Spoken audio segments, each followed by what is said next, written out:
game to fight. Switching gears a little bit, Timothy Bradley versus Ruslan Pervendenko. What's your feeling on that fight in terms of an opponent for Bradley coming off his biggest win? Basically looks to the fans, in the eyes of the fans, he's been shelved, waiting for that Manny Pacquiao rematch that didn't come to fruition. Well, he wasn't shelved. He could have fought. You know, first of all, he was out for several months because of his feet. So he couldn't fight, so it wouldn't have mattered what we had. December 15th, didn't get an opponent that he wanted to fight, and I wasn't excited about Peterson either.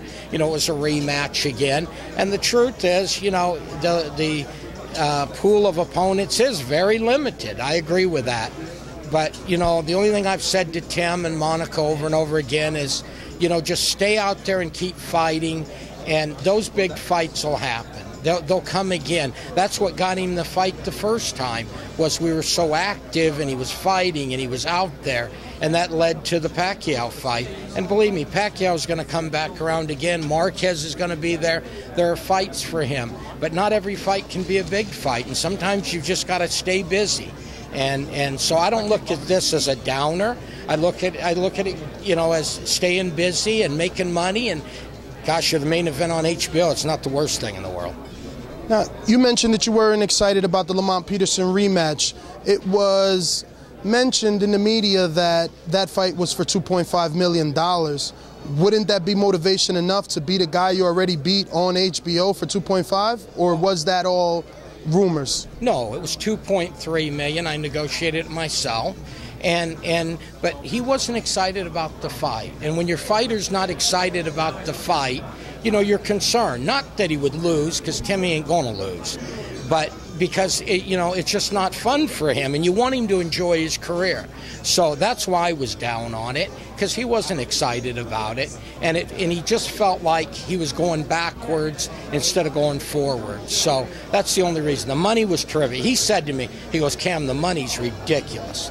I'm fine with that, but I want to do new things. I want new things to do in boxing. I want to prove myself to be a great fighter." Now, you spoke of opposition and that being limited.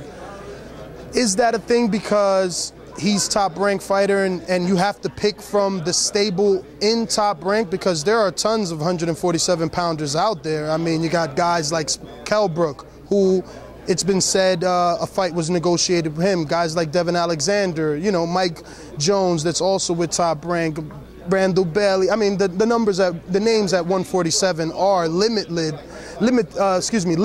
instead of limited. So why would you say that it's the pool was kind of scarce? Because Mike Jones just got knocked out. HBO's not going to buy Mike Jones, so forget that. That's not happening. When you go through these opponents, hello, Mike. You've got to look at what the television network will buy and what's sellable, and so that's not an opponent.